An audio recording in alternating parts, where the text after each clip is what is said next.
Hey guys, welcome back. Welcome into my quarantine office. Step right in. It's a beautiful day today. Great is the Lord's faithfulness. He is making all things new.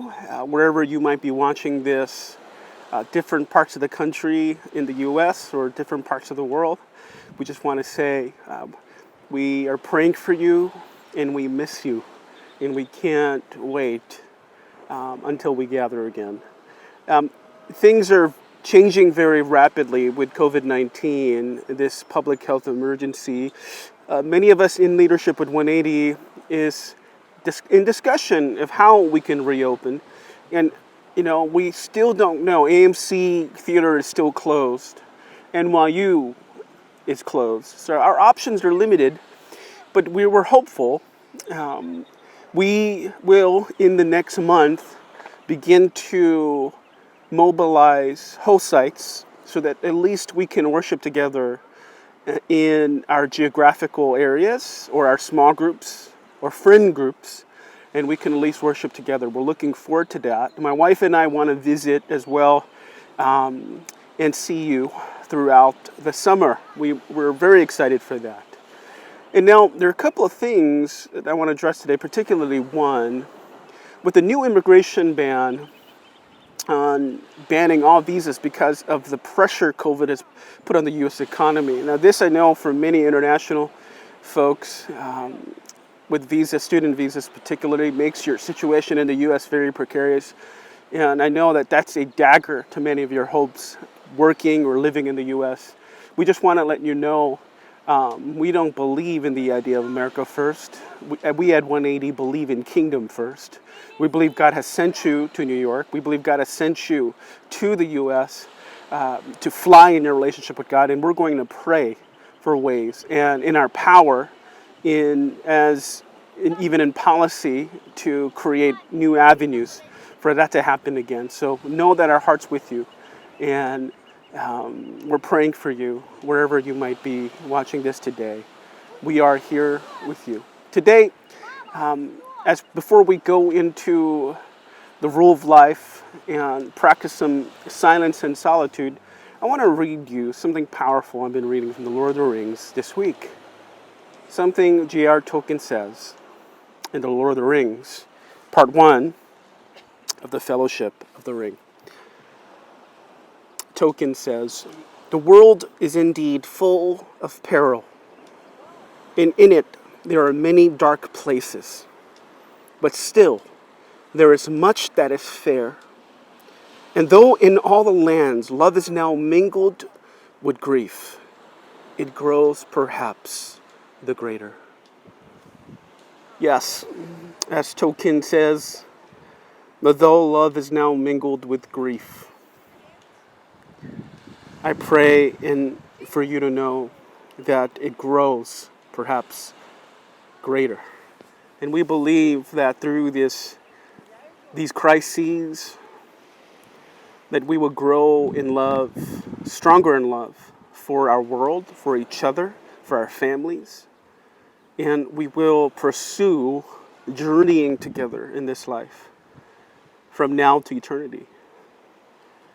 So know that the world and the Lord that's making things new, there are still beauty in affliction and affliction in beauty. So will you take a moment now and take a moment of solitude and silence? Exhale all the angst, trepidation, angst and anger, whatever that's boiling up inside, and give it to the Lord. Put it on His feet. Put it before Him. And inhale the presence of God, the peace that transcends understanding. Let's now go to Pastor Lydia as she leads us into an amazing time of worship with many guests today. And I'll see you right back here very soon. Bye.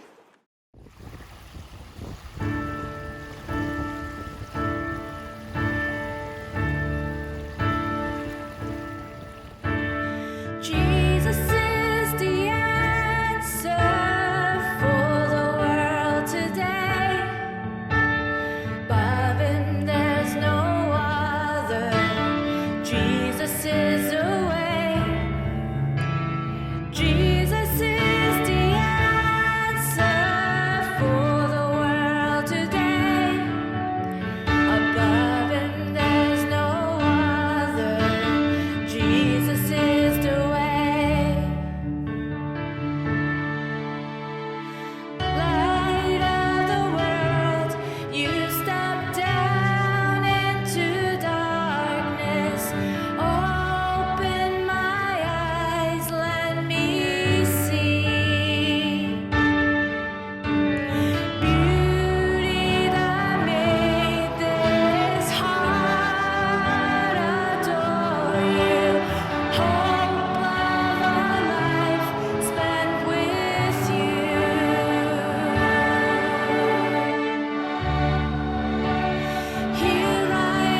thoughts of my heart. Bless your name, Jesus. And the deeds of the day, and the truth in my way. Speak of you, Jesus. For this is what I'm glad to do. It's time to live a life of love that pleases you. And I will give all to you. Surrender everything I have and follow you. I'll follow you.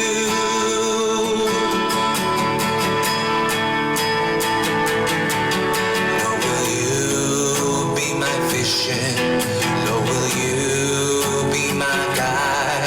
Be my hope, be my light and the way. And I look not for riches, nor praises on earth. Only you be the first in my heart. For this is what I'm glad to do. It's time to live a life of love that pleases you. I will give my all to you. Surrender everything I have and follow you. I will follow you.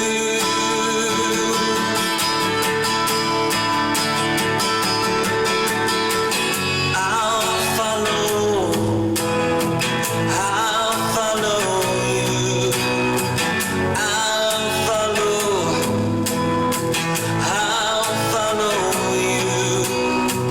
I'll follow you.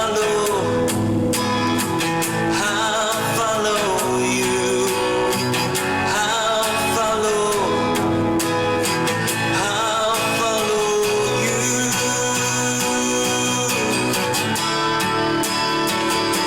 This is what I'm glad to do. It's time to live a life of love that pleases you. And I will give my all to you. Surrender everything I have and follow you. This is what I'm glad to do. It's time to live a life of love that pleases you. And I will give my all to you. Surrender everything I have and follow you. I'll follow you.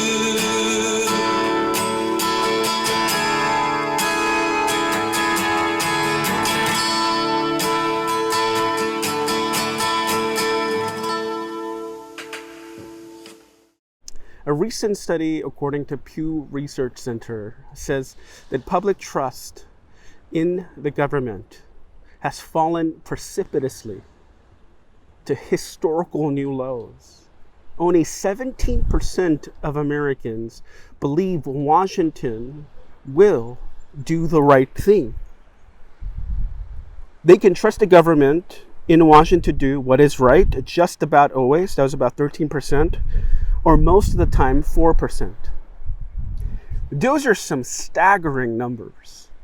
That means, conversely, 83% of the country during a public global pandemic do not believe in the morals and the ethics of our leaders.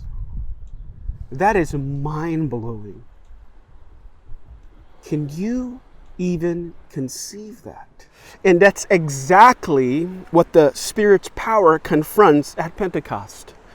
He takes unschooled, ordinary men and fills them with power on high to turn the world upside down.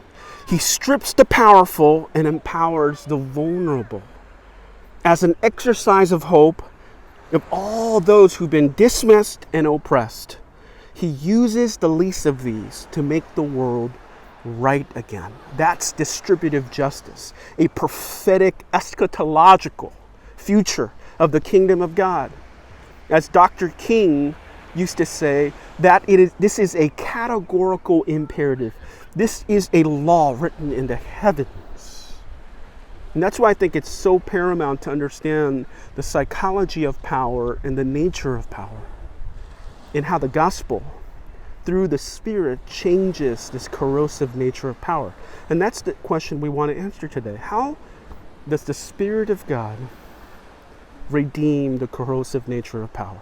Let's go to our scriptures and learn right now. Today's scripture is from the book of Acts, chapter 4, verses 1 through 22. I will be reading the first half, and Sally will be reading the second half. The priests and the captain of the temple guard and the Sadducees came up to Peter and John while they were speaking to the people. They were greatly disturbed because the apostles were teaching the people, proclaiming in Jesus the resurrection of the dead. They seized Peter and John, and because it was evening, they put them in jail until the next day. But many who heard the message believed, so the number of men who believed grew to about 5,000. The next day, the rulers, the elders, and the teachers of the law met in Jerusalem. Annas the high priest was there, and so were Caiaphas, John, Alexander, and others of the high priest's family. They had Peter and John brought before them and began to question them.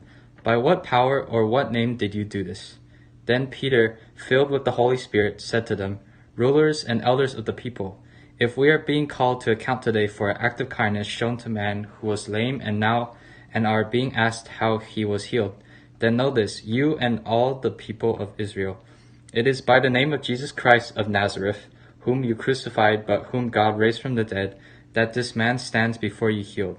Jesus is the stone you builders rejected, which has become the cornerstone. Salvation is found in no one else, for there is no other name under heaven given to mankind by which we must be saved. When they saw the courage of Peter and John and realized that they were unschooled ordinary men, they were astonished, and they took note that these men had been with Jesus. But since they could see the man who had been healed standing there with them, there was nothing they could say. So they ordered them to withdraw from the Sanhedrin and then conferred together. What are we going to do with this man? They asked. Everyone living in Jerusalem knows they have performed a notable sign, and we cannot deny it. But to stop this thing from spreading any further among the people, we must warn them to speak no longer to anyone in this name. Then they called them in again and commanded them not to speak or teach at all in the name of Jesus. But Peter and John replied, Which is right in God's eyes, to listen to you or to him? You be the judges. As for us, we cannot help speaking about what we have seen and heard. After further threats, they let them go. They could not decide how to punish them, because all the people were praising God for what had happened. For the man who was miraculously healed was over 40 years old. Amen. Bye, guys. So the question we asked in the beginning was, how does the Spirit of God redeem the corrosive nature of power? And he does it by prophetically exposing the collusion of power. That's right, the collusion of power. If you pay attention to the positionality, the power brokers in this narrative, you clearly see that those in power care nothing about public service, care nothing about healing the world or making it a better place. All they care about is what? Protecting their power, even if they're wrong, even if the Spirit of God, who they believe, who they've read in the Torah, in the Old Testament, that the Messiah would rise up, even if he did come, they're in denial about it because it threatens their power. If you look at this passage in verse 1, there are three power brokers, right? The priest, the captain of the guard, and the Sadducees. The priests were supposed to know. They knew the Torah. They knew the Bible by heart. Yet when Jesus came, they could not accept him. And now These people are healing. Peter and John are healing in the name of Jesus, which makes them look foolish. So they're trying to save face. The temple guards and the Sadducees. The Sadducees don't believe in the resurrection. The soldiers here reflect also the embarrassment faced by those soldiers who what? Let Jesus resurrect from the dead. They were the contingency. That was not supposed to happen, so there was embarrassment there. So all parties involved are trying to save face. The Sadducees are atheistic. They don't even believe in the resurrection, and they preach that as a fact. Now, Jesus did. It makes them what? Look foolish. And all they care is about maintaining the power. You see that? And we need to see that collusion happen in our world today. We've seen the Hollywood elite, Epstein and Weinstein, the corrosive nature of the power and abuse, especially in the media. How Weinstein particularly, while giving money to women's foundations, abused, raped, and exploited women for decades. While looking like a genius. People in high places, beautiful people, powerful people, do the ugliest things. If we don't see this collusion, we're going to put our hope on the people and faces on TV and in government. Yes, some want to serve, but the many are caught between a competing commitment of their own interests versus the public. Societal interest always usually loses in any form of system, any form of government. And that's why I think it's particularly important to know that if we're going to change the world, it's not going to happen with power brokers that are in place. They don't want to serve, right? I mean, think about it. These men were put into prison. John and Peter were put into prison and jailed for healing someone that was sick when they were up to 40 years old. They couldn't walk, begging on the streets, systemically in poverty.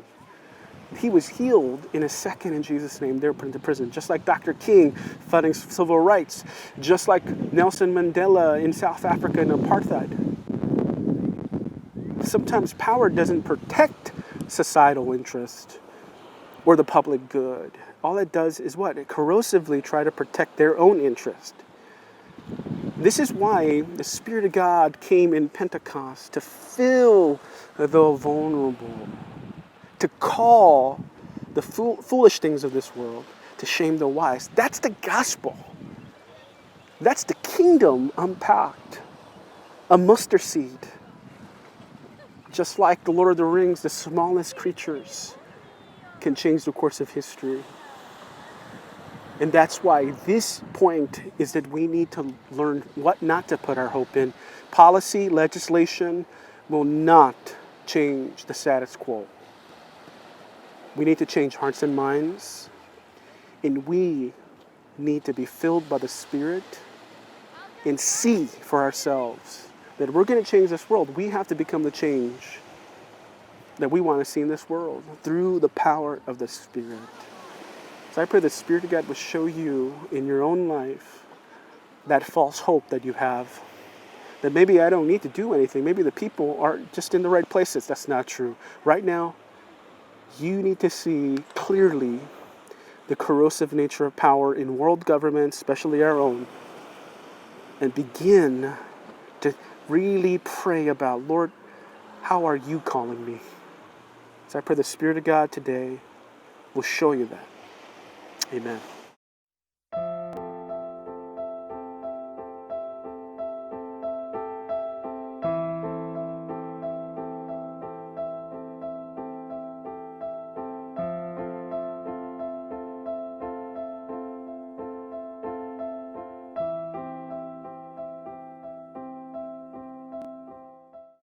So at the beginning, we asked a question: how does the Spirit redeem the corrosive nature of power? The second lesson we learn is by using the weak to shame the strong. The Spirit uses the weak to shame the strong. As they say in Stranger Things, the Netflix sci-fi epic series, it's the upside down. The kingdom, in many ways, works upside down because the world is upside down, and God has to bring it back right side up. Look from verse 13 here. It says that when they saw the courage of Peter and John and realized that they were unschooled, ordinary men, nothing special, do something extraordinary, they were astonished. They were astonished because when they saw Peter and John, they saw nothing charismatic. They saw nothing that would suggest that they would have this cosmic, miraculous power. They were looking for it, but they couldn't find it. And they knew, it says that they took note that these men have been with Jesus. And that rubbed them the wrong way, didn't it? Because they colluded with Jewish rulers, the high priest, to kill him. Because they wanted to what? Corrosively protect their power, even when they read the scriptures every day and remembered the Torah by heart. When it came incarnate, embodied in the flesh, they refused it because they loved power more than truth. But when you read this text, what does it say? It says that they were ordinary, unschooled. They were not scholars. They didn't go to the Ivy Tower. They were just fishermen, commerce, merchants. They had no special revelation except the Spirit's power. Isn't that powerful? Some of you watching this broadcast are not powerful.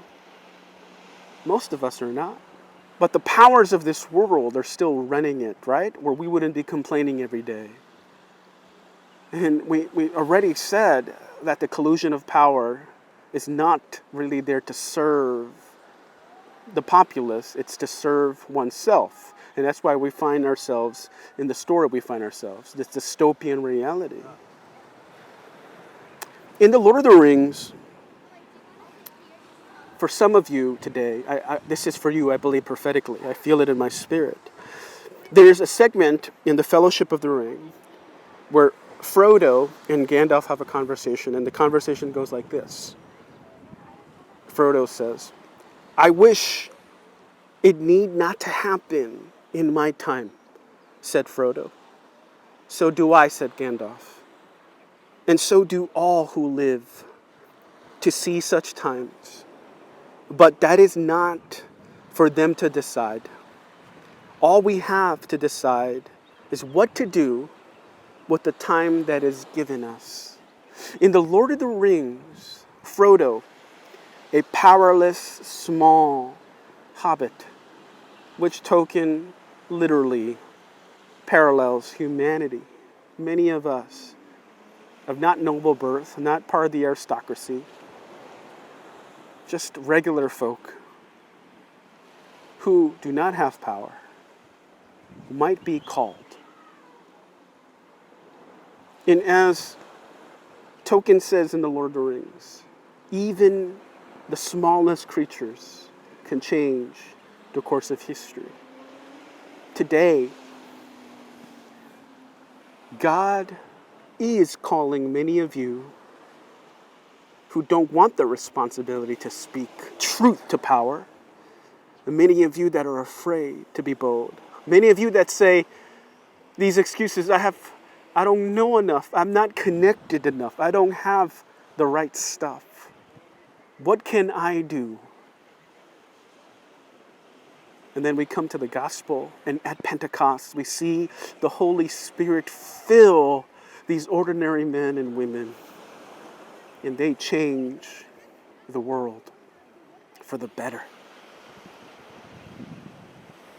God is calling you today, many of you right now, to come to the front. In The Lord of the Rings, the battle of Middle-earth is the battle of the cosmos, the battle of everything that's important in the world. And that battle is happening today. And many of us might say, we don't know what to say. We don't know what to do. That's why the Spirit comes to empower you. If you are willing, to be courageous. And that's not to have the right stuff. That means to say, yes, Lord, like the apostles, to be emptied. If you're already emptied, you can be filled by the love and power of God to confront power, like in this passage. To end the collusion, to not protect self, but to serve, to heal, like this man was, in the name of Jesus. I pray the Spirit will show you places and faces where you must speak in the name of Jesus. I pray the Spirit would convict you where you must speak out. And if you're afraid, pray for the power of God to come over you, for the Spirit to fill you, because He is calling many of you today to do His work, to be His hand and feet right now.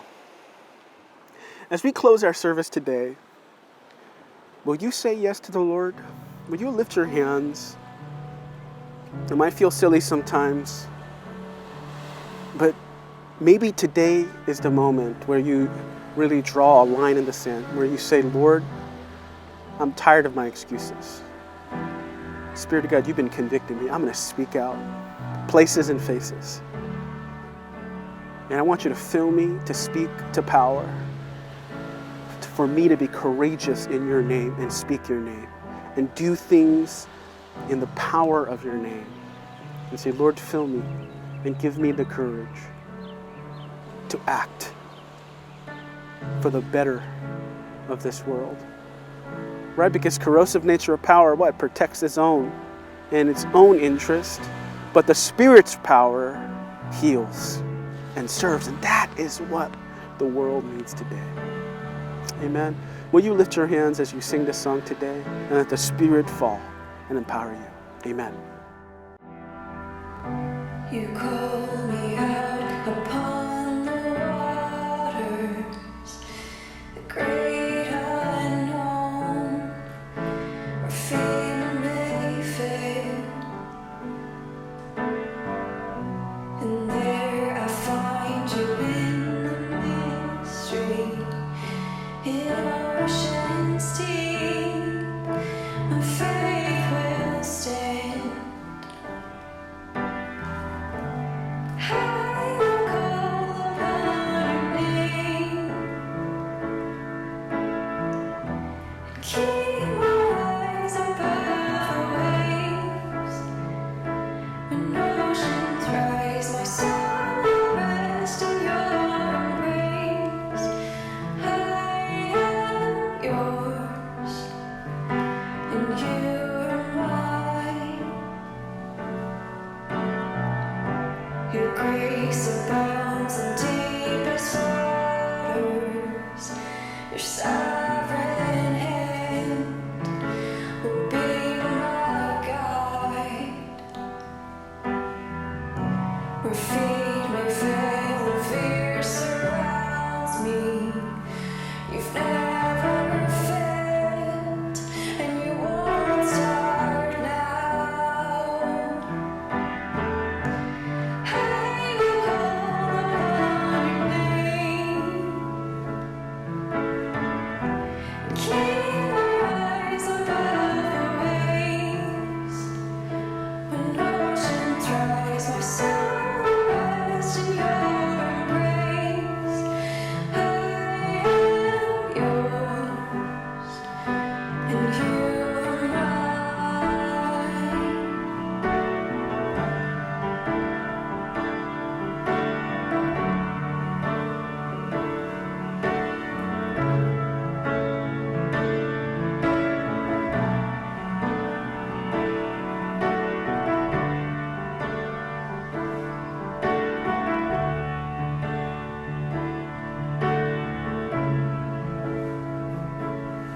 you now pray, bow your heads for the benediction.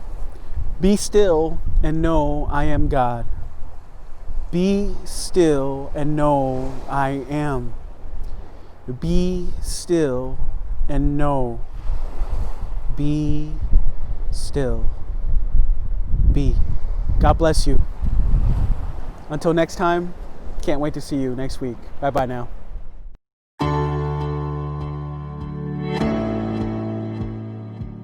Good afternoon, everybody. We just want to thank you guys for joining us for our Sunday service this afternoon. Before we finish, we have some community news for everyone, and we're going to start off with tithes and offering.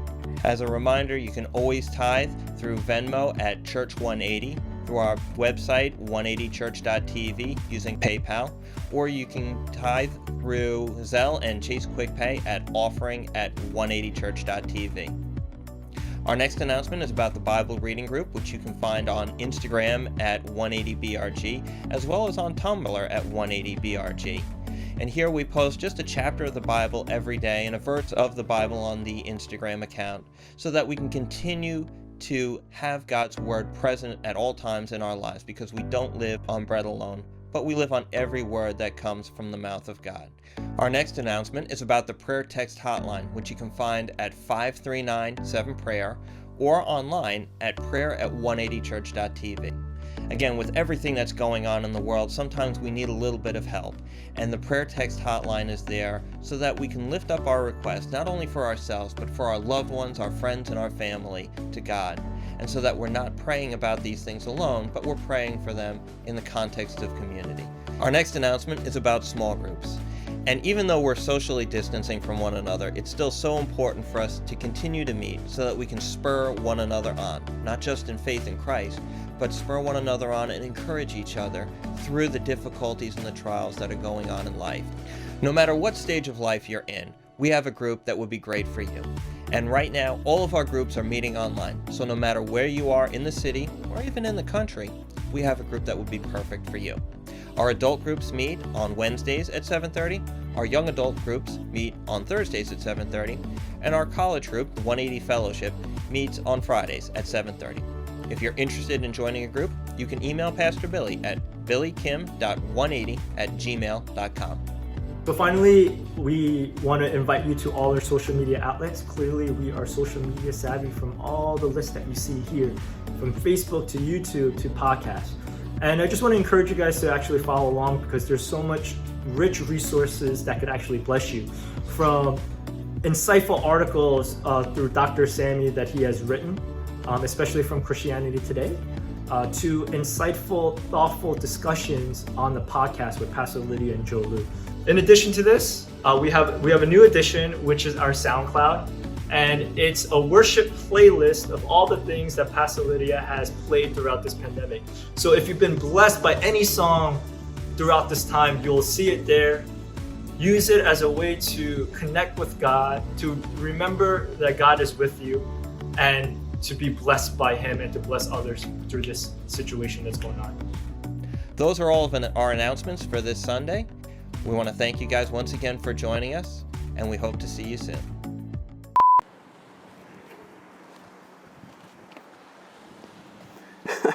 Flies are killing me, man. They're biting me, biting my legs.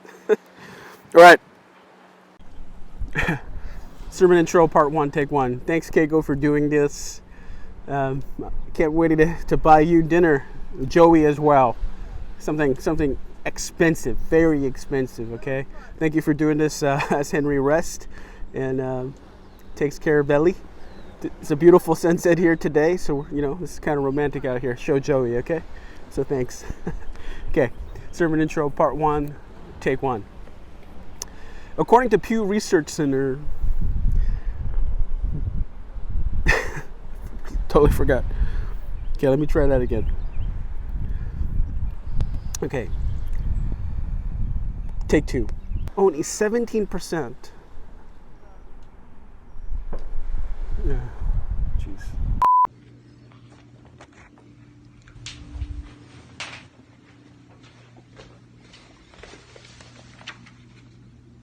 Say bye.